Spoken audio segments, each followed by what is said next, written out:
بسم اللہ الرحمن الرحیم۔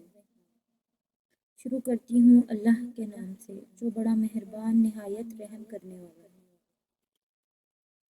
آج کا ہمارا موضوع ہے جنتی صحابی کا واقعہ۔ حضرت انس بن مالک رضی اللہ تعالیٰ عنہ فرماتے ہیں کہ ایک مرتبہ ہم نبی کریم صلی اللہ علیہ وآلہ وسلم کی خدمت میں بیٹھے تھے۔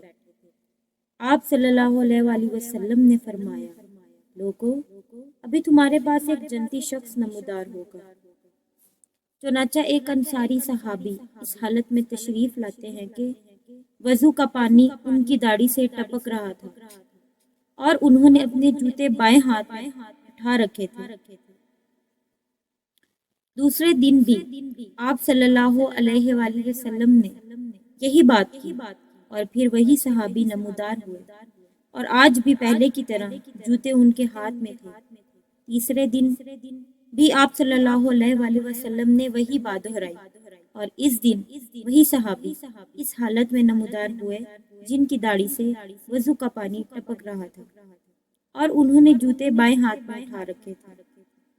جب نبی کریم صلی اللہ علیہ وآلہ وسلم اٹھ کر چل دیے تو عبداللہ بن عمرو رضی اللہ تعالیٰ عنہ انصاری صحابی کے پیچھے لگ گئے اور عرض کیا کہ والد میرا کچھ اختلاف ہو گیا ہے اور 3 دن تک ان سے جدا رہنے کی میں نے قسم کھا لی ہے، لہٰذا اگر آپ مناسب سمجھیں تو اس مدت تک مجھے اپنے ساتھ رہنے کی اجازت دے دیں۔ انصاری صحابی نے جواب دیا، کوئی بات نہیں، آپ جتنا چاہیں میرے گھر پر رہ سکتے ہیں۔ عبداللہ بن عمرو رضی اللہ تعالیٰ عنہ کا بیان ہے کہ میں نے 3 راتیں ان کے ہاں گزاری، لیکن دیکھا کہ وہ رات میں کوئی عبادت نہیں کرتے، کوئی تہجد نہیں پڑھتے، البتہ رات میں جب بھی ان کی نیند ٹوٹتی یا کروٹ بدلتے تو اللہ کا ذکر کرتے اور ان کی بڑائی بیان کرتے۔ میں نے ایک بات یہ بھی دیکھی کہ وہ زبان سے ہمیشہ اچھا ہی بولتے۔ جب 3 دن مکمل ہو گئے اور میرے دل میں کوئی بھی عمل بڑا نہ معلوم ہوا تو میں نے کہا، اے اللہ کے بندے، میرے اور میرے والد کے درمیان کوئی جھگڑا، کوئی ناراضگی نہیں،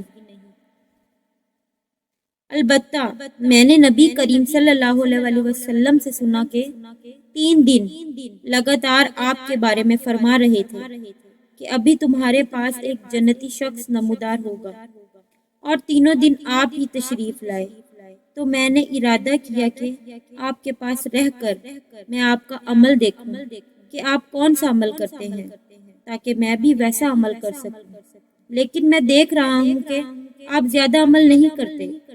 پھر کیا وجہ ہے کہ آپ اس مقام تک پہنچے جس کی بنیاد پر اللہ کے رسول صلی اللہ علیہ وآلہ وسلم نے یہ بات کہی ہے؟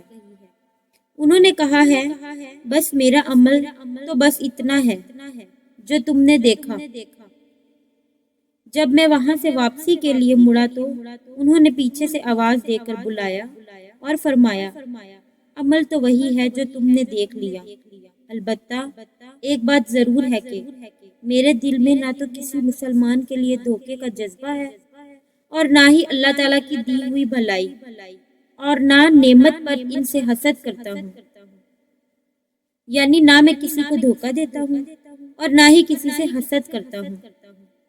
عبداللہ بن عمرو رضی اللہ تعالیٰ عنہ نے کہا، بس یہی چیز ہے جو آپ کو اس مقام تک لائی ہے، اور یہی وہ عادت ہے جس کو اپنانے کی ہم میں طاقت نہیں۔ محترم دوستو، بعض مرتبہ صرف ایک اچھی عادت انسان کو باقی لوگوں سے منفرد کرتی ہے اور اللہ کے دربار میں اس کا مقام بلند کرتی ہے۔ ہمیں چاہیے کہ زیادہ نہیں، کوئی ایک اچھی عادت ہم اپنا لیں جو ہمیں باقی لوگوں سے منفرد کر دے۔ شکریہ۔ ہمارے چینل کے ساتھ جڑے رہنے کے لیے لائک اور سبسکرائب کیجیے۔